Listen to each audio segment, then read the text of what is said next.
आज हमको क्या पढ़ना है? 52। क्या पढ़ना है? 52। 52 में राष्ट्रपति है। 52 में क्या है? 52 में किसकी चर्चा है? राष्ट्रपति।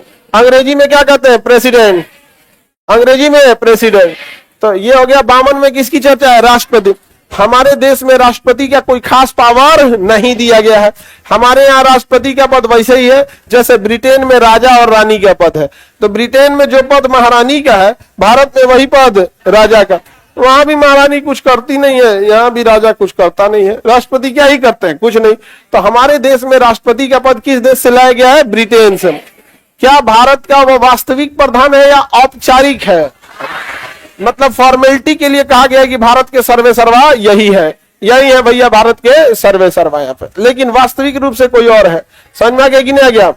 तब राष्ट्रपति के बारे में जो चर्चाएं की गई हैं 52 से लेके 61 के बीच में राष्ट्रपति की चर्चा है। 52 से लेके कहां तक है? 61 तक चर्चा है। तो 52 आर्टिकल 52 इसका एक ट्रिक है, पकानी कोका दुयो दशा।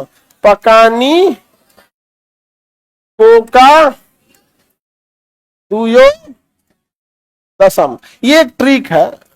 समझा क्या? पकानी कोका दुयो दशम। आगे बढ़े, बोलिए किसी को दिक्कत? किसी को कोई दिक्कत नहीं ना? कितने आर्टिकल से चालू होता है? 52।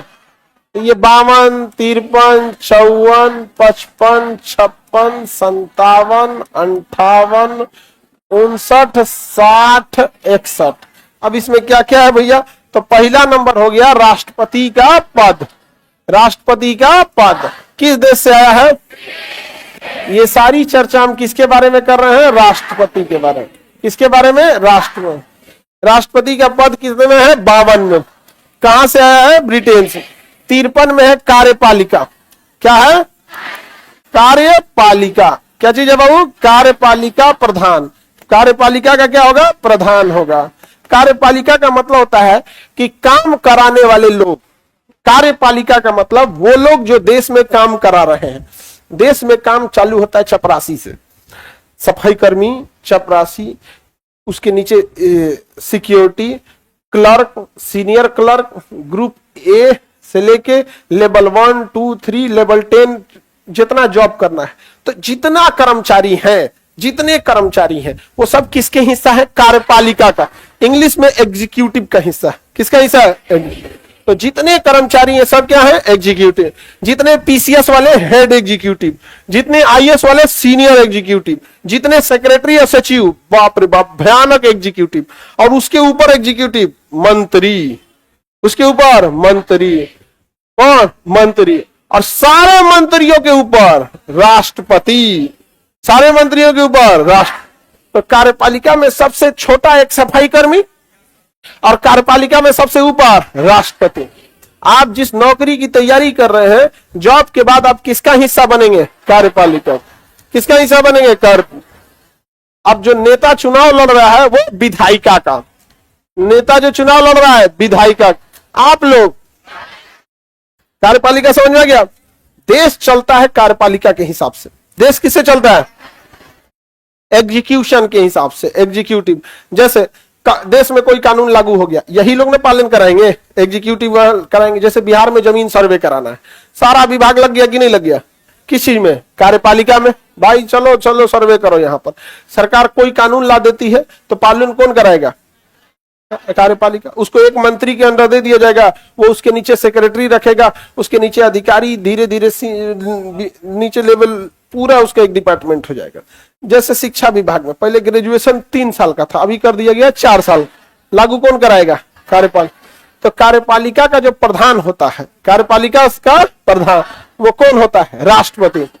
कार्यपालिका प्रधान राष्ट्रपति। अब हम आपसे पूछते हैं, कार्यपालिका का वह वास्तविक प्रधान होता है या औपचारिक? देश का वह वास्तविक प्रधान होता है या औपचारिक? ये कहां से पद लाया गया है? अमेरिका में? हाँ, ब्रिटेन। आपके मन में एक सवाल आता था जब हम लोग पढ़ते थे, तो ब्रिटेन में राष्ट्रपति ये नहीं होता, तो ब्रिटेन से राष्ट्रपति का पद आया कैसे? हम लोग को ऐसा लगता था रानी होती है वहां पे, तो हमारे यहाँ तो रानी का व्यवस्था ही नहीं है, तो हम लोग को ऐसा लगता था राष्ट्रपति का पद अमेरिका से लेना चाहिए था। लेकिन अमेरिका के राष्ट्रपति को अथाह शक्तियां हैं, हमारे यहाँ के राष्ट्रपति को कोई शक्ति ही नहीं। तो शक्ति के आधार पर हम तुलना कर रहे हैं कि राष्ट्राध्यक्ष जो होता है ब्रिटेन का, राजा या रानी होते हैं और उसके पास भी कोई शक्ति नहीं है। तो दोनों आर्टिकल में कोई दिक्कत।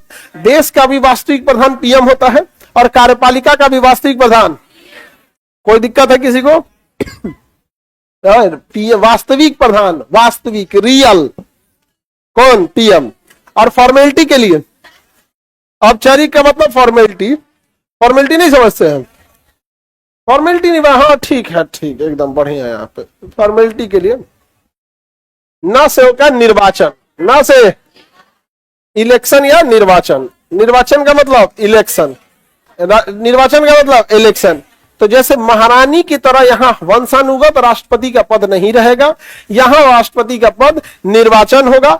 एक व्यक्ति का निर्वाचन यहां पे किया जाएगा और उसके निर्वाचन की प्रक्रिया हम समझ जाएंगे, थोड़ी जटिल प्रक्रिया होती है निर्वाचन की। क्या होती है? जब हम निर्वाचन के अंदर चलेंगे कि कैसे निर्वाचन होता है तो हम समझेंगे। एकल संक्रमणीय अनुपातिक प्रणाली द्वारा, गुप्त मतदान द्वारा होता है यहाँ पर, इसका यहाँ पर प्रथम चरण या दूसरे चरण की मतगणना होती है, ये सब हम चर्चा करेंगे। लेकिन राष्ट्रपति का कभी भी सिलेक्शन नहीं होता है, क्या होता है? इलेक्शन होता है और उसको चुनाव में आना पड़ेगा, चुनाव में वोट मांगना पड़ेगा। चुनाव में वोट, इसके चुनाव में वोट देते हैं सांसद और विधायक। कौन देता है? सांसद और विधायक। तो निर्वाचन होगा या बैठ जाएगा? हाँ, निर्वाचन होगा। क्या होगा? अब इसमें कहता है कि राष्ट्रपति का एक फिक्स कोटा होगा, यानी कट ऑफ लाना होगा कि कम से कम इतना वोट चाहिए, तो उसी को क्या कहेंगे? कोटा। क्या कहेंगे? कोटा। तो राष्ट्रपति का क्या होता है? कोटा। इससे कम वोट पाएंगे तो उनका कॉपी जांच नहीं होगा, कॉपी जांच नहीं होगा, मतलब उनका इलेक्शन वाला जांच नहीं होगा यहाँ पर। तो एक फिक्स कोटा लाना चाहिए। और उसके बाद क्या से होता है? कार्यकाल। क्या चीज? कार्यकाल। कार्यकाल, कार्यकाल की चर्चा आर्टिकल 56, कोटा की चर्चा 55, निर्वाचन 54, कार्यकाल, पद, राष्ट्रपति का पद 52। राष्ट्रपति को एक फिक्स कोटा लाना जरूरी है कि नहीं? हाँ, कार्यकाल किसमें चर्चा है? 56। तो राष्ट्रपति का कार्यकाल कितने साल होता है? 5 साल। आर्टिकल किसमें? 56। कार्यकाल कितने साल? 5 साल। कितने साल? 5 साल कार्यकाल होता है। अभी हम सारा चीज की चर्चा करते चलेंगे, लेकिन पहले एक बार इसको पूरा डिटेल से देख लेते हैं थोड़ा थोड़ा। यहाँ पे एक ही व्यक्ति दोबारा राष्ट्रपति बन सकता है, एक ही व्यक्ति दोबारा बन सकता है, लेकिन जब दोबारा बनेगा तो उसे वैसे ही प्रक्रिया फॉलो करना पड़ेगा जैसे वो पहली बार गया था। फिर से उसका निर्वाचन होगा, उसे कम से कम एक कोटा बराबर वोट का पाना पड़ेगा, फिर उसका कार्यकाल कितना रहेगा? 5 साल रहेगा।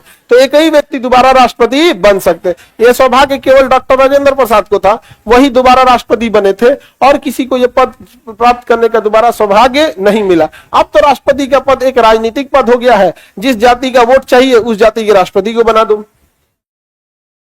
महिला का वोट चाहिए तो महिला राष्ट्रपति बना दो, काला आदमी का वोट चाहिए, गोरा आदमी का वोट चाहिए, बड़े जात का चाहिए, छोटे जात का चाहिए। अब राष्ट्रपति का पद राजनीतिक, घोर राजनीतिक हो गया है।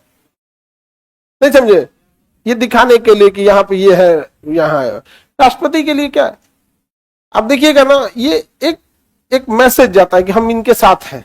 तो नहीं भाई, अगर बहुत ज्यादा आदिवासी के साथ है तो एक गृह मंत्री बना दीजिए आदिवासी को। हाँ, आदिवासी को कौन मंत्रालय देगा? पर्यावरण दे देगा। नहीं समझे? मुसलमान को कौन मंत्रालय दे देगा? ऐसा मंत्रालय देगा जिसका बजट कुछ नहीं है। नहीं, ये बस दिखाएगा कि देखिए हम आदिवासी के साथ हैं, उनको मंत्रालय दिए है कि नहीं? मुसलमान के साथ है, मंत्रालय दिए है कि नहीं? महिलाओं के साथ है, मंत्रालय दिए है कि नहीं? नहीं समझ आ गया? तो ये सारी चीजें अब क्या है सर, कोटा के बारे में विस्तार में बताइए, सारे के बारे में विस्तार में बताएंगे। पहले एक बार आप लोग समझ जाइए इसको। अब ये यहां से क्या हो गया? योग्यता। 58 में किसकी चर्चा है? योग्यता। 58 में किसकी चर्चा है? योग्यता का। राष्ट्रपति के पास क्या योग्यता होनी चाहिए? बस 35 साल आयु, भारत का नागरिक। 35 साल आयु, भारत का नागरिक, पढ़ा लिखा कोई जरूरी नहीं हो। भीमराव अंबेडकर साहब इतने पढ़े लिखे थे, उनसे कहा गया कि हमारा योग्यता जोड़िए, तो कहा कि नहीं, ना मैं राष्ट्रपति के लिए कोई योग्यता रखूंगा शिक्षा का, ना प्रधानमंत्री के लिए, ना सांसद के लिए, ना विधायक के लिए। तो लोगों ने कहा कि देखो पढ़ल लिखल का फायदा। तो उन्होंने कहा कि सुनिए, जब देश आजाद हुआ था ना, उस समय देश की स्थिति ऐसी थी कि दलित वर्ग में पढ़ाई का कोई दूर दूर तक बहुत कम मिलता था। महिलाओं में कोई पढ़ा लिखा होता, आप ही लोग बताइए, आप में कितने लोग की दादी पढ़ी लिखी है जी? गिनती से उठेगी इसमें 2-3%। कितना लोग की दादी पढ़ी हुई थी? देखो परसेंटेज देख लो, आपको 2 से 4%। ग्रेजुएशन वाली अब हाथ उठा दो, दादी जिनकी ग्रेजुएशन की थी हाथ उठा दो। वो कितना परसेंट है? हो गया। सोचो भीमराव अंबेडकर साहब क्या दूरदर्शी सोच कि अगर हम शिक्षा को जोड़ देते कि राष्ट्रपति बनने के लिए या प्रधानमंत्री बनने के लिए या सांसद विधायक बनने के लिए ग्रेजुएशन किया होना जरूरी। अब मैट्रिक तो जोड़ेंगे नहीं, कैसा लगेगा? राष्ट्रपति मैट्रिक पढ़ा होना चाहिए, खराब लगेगा ना। तो चपरासी कहेगा मेरा भी योग्यता वही है भाई, तो कम से कम ग्रेजुएट जोड़ेंगे, एक आईएएस के बराबर जोड़ेंगे ना ग्रेजुएट। अब उस समय तो सारी महिला फेंका गई सब। सोचिए कितना दूरदर्शी थे वो उस समय। अच्छा एससी एसटी समाज में तो और उस समय